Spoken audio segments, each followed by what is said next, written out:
Hi everybody, this is Frankie from Bosque Mobile Bicycle Repair. Today I'm going to be talking about chains, bicycle chains, the different sizes and types that you're going to need for your bicycle. Okay, so let's do a close-up right here. So right here I got some different types of chains. I think this one we got a 6-speed, 10-speed, 1-speed, single speed, or aka single speed, and a 12-speed. This is actually a 12-speed right here. 12-speed. This one's made by SRAM. Yeah, 12-speed chain. Let me see. I know you're thinking about the 7 or 8-speed chain, but we're gonna get into that. So a chain right here is very these. Let me get my pointer. So the links right here, the part where it pivots, these are pretty much spaced. These are spaced the same. Right here, it's the width. The width of the chain is different. The width right here. So, like I'm gonna use this is called a vernier caliper right here. It's a digital one. So the width is very different than amongst the other brands. So this one is reading 7.05 millimeters. And actually don't know. I'm pretty sure this is an 8-speed chain. I have a link to it.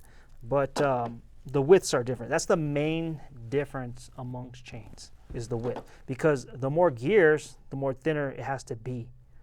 Okay? Now, this is 6-speed chain, and it says 6-speed for a reason, because when people go online to go buy a new chain, they just want to know the speed of it. They don't, because this chain is actually compatible with a 5, a 6, a 7, and an 8-speed gear, 8-speed cassette or freewheel, depending on what you have. It's not going to say that because I'm pretty sure they don't want to confuse the consumer.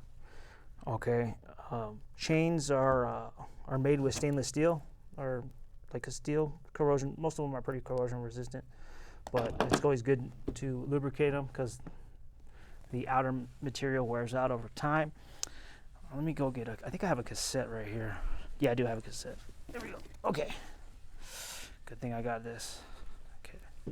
So this is a cassette, not a freewheel. I'm going to refer to these as the cogs. All of them have cogs, cassette or freewheel. This one, it can be taken apart. Freewheel can't be taken apart. It's threaded right here. This one doesn't have threads, so it just slides on there. And then this has a lock ring right here. This is a lock ring. You can take apart a freewheel, but that's for experienced people, and it's not even worth it. I don't want to go down that road. So yeah, this is some cogs right here. So yeah, this is a 1, 2, 3, 4, 5, 6, 7, 8 speed cassette. Very rare to get these days, but I got my hands on one. So yeah, so if this was a single speed chain, it wouldn't fit because it would be too wide. So yeah, this is so the width is very important with these. So I'm gonna take these out of the box right now. Get my box cutter. There's safety first. Let's see.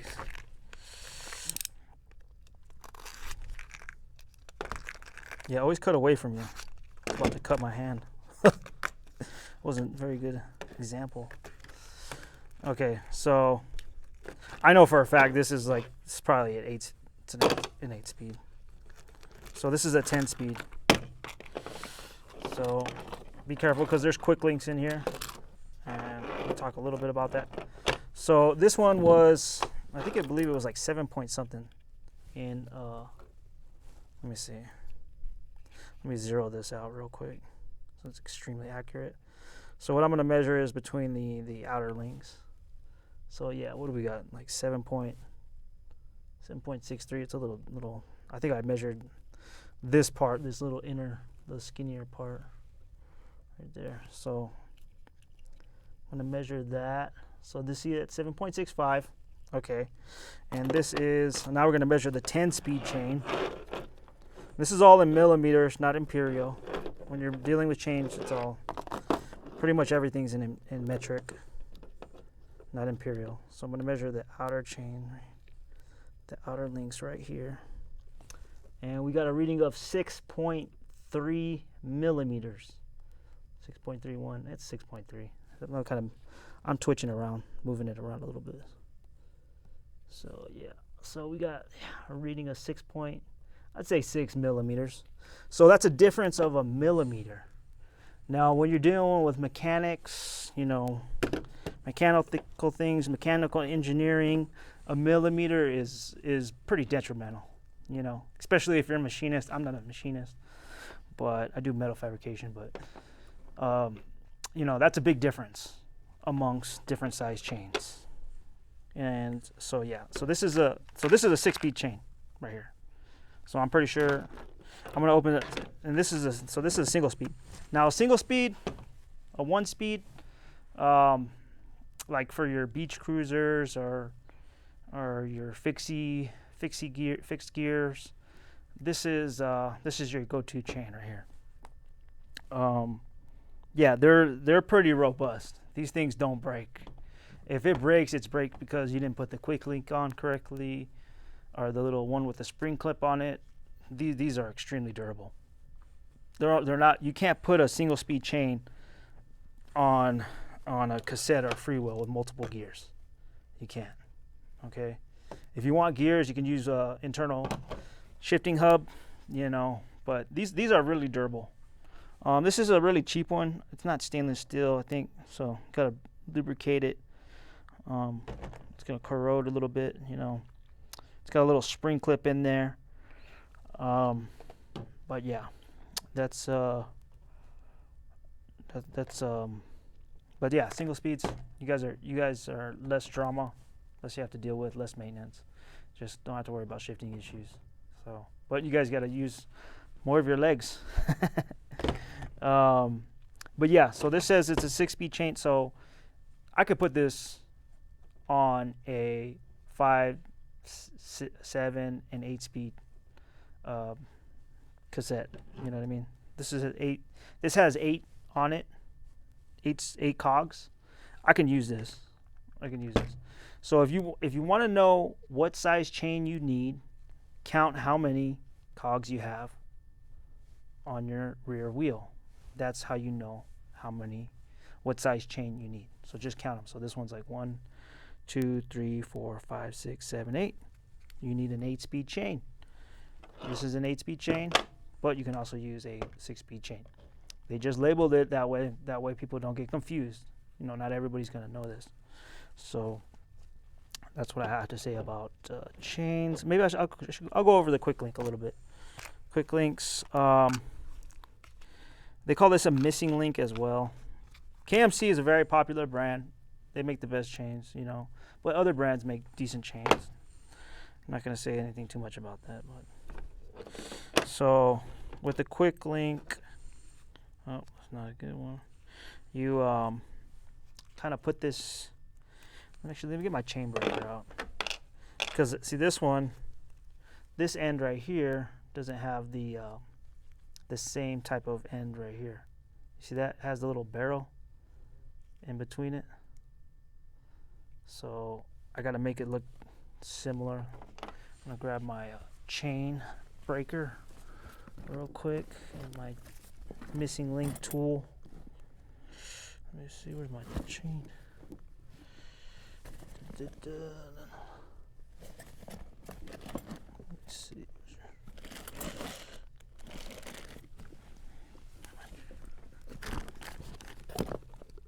Oh, I got it. Yeah, got it. So, okay, we're back. So, I got this Park Tool CT-5 made in the USA. Right on. I'm gonna knock out that pin real quick. I'm not gonna show you guys how to use a chain breaker, but it's gotta make it flush at the end right there. Don't put it in the middle one, because if you try to pop out the pin with the other ones, not flush against the outer part, you're gonna break it. That's for kind of getting the stiffness out, but you got to be delicate, you know. So I kind of line it up right here. Okay. Pop out that pin.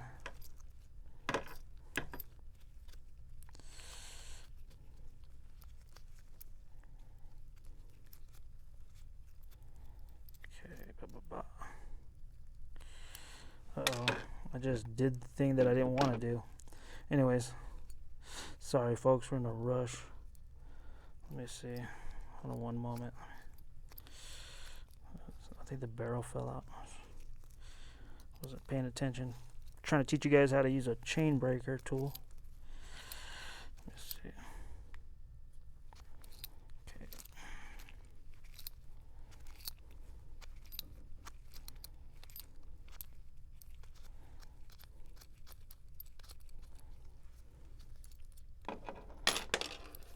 Okay, there we go. Okay, got it. Oh wait, actually it fell out. No, it didn't. No. Oh no, it didn't. It's all good. Okay, so we got it. We're back. So it looks the same. It got that little thing in between it. So these are pretty simple to use. If you don't have this kind of tool to remove the missing link, it's going to be difficult. I'm not going to lie. They say on the box it's easy to do it by hand, but trust me, it's not. When it's locked in there, it's locked in there. So you got to put one link on one side, and then I put the other one. Let me see. It's hard to get it in the shot really good. I'll just install it and then I can show you. So like on the outer side, you're going to put a missing link on one end, and on the inner side, you're going to put a missing link on the inner end. Let me see. Hold on. I'm going to hold it. That way they can see it in one hand. Okay. Let's see. There we go. So you can see, try to stay steady. Okay. And let me know if I'm moving too much. I think it's good. Good? Okay. So you got to kind of put it in there. Oh, I'm using the 10-speed link. Oh, that's why it's not going to work. Well, actually, let me use the other chain. I just did all that for nothing. Okay. Okay, so you get the point of it, but I'm going to show you real quick on the 10-speed. So when you want to lock it together, you don't really need a tool. You could just turn your crank, kind of pedal, lock in there. But it can kind of fall apart before you do that. So you just want to use the tool. You just want to use that tool. And trust me, it's a lot easier doing it on a bike than doing it like this. So what I do is I get this tool, and this can spread it apart and open it. So I like put it in there, and it's gonna lock in there. Let's see if we can get the motion in there. You gotta kind of push the links together when you're doing this, so that's why you're not gonna really be able to see. Let me do this. There you go. Bam. Okay. You're gonna see it. Get a little closer on that. Oh. There you go. You see that? Alrighty. So that's how you know it's locked in there. When that pin is right there. If it's like partially in, halfway there, then it can fall apart. Your chain will break. And I know some people recommend carrying a chain breaker tool with you on the trail because they say your chain can break, but I don't know. I've never really had a chain break on me. I've had a lot of things break, but not a chain. So I think it's due to, you know, people not installing things correctly. So let's keep it on that shot. I'm gonna try to open it up with this shot right here. Okay, I'm gonna try to. Yeah, I was gonna say, you stay still. I'm gonna I'm gonna move around. Okay, there you go. Yeah, so there you go. Okay, so let's see if we can do this on camera. These are like a special pair of pliers. You don't have to buy a Park Tool one. They sell cheaper ones. You know what I mean? So I just have a Park Tool one. I don't know why. I forgot. I think I was buying stuff online. They only had a Park Tool one available. So let's see if we can do it. Yeah, there. See, got it on the camera. Yep, in the shot. And then you remove it. So try doing that. I've done that by hand. Some people, you can use a string or something like that, but it's a nightmare doing that. Okay. But anyways, I'm done with that. Thank you. Let's go to the wide now, please, or the main wide. But anyways, thank you for watching my video. I got my website, link in the description below. Check out my social media. I'm on 15 different social media platforms. YouTube, TikTok are my top ones. I'm on Rumble, Instagram, Facebook, what else? Blue Sky, Mastodon now. I'm on Mastodon. Yeah, check me out. And yeah, ride safe. Have a great ride, everybody.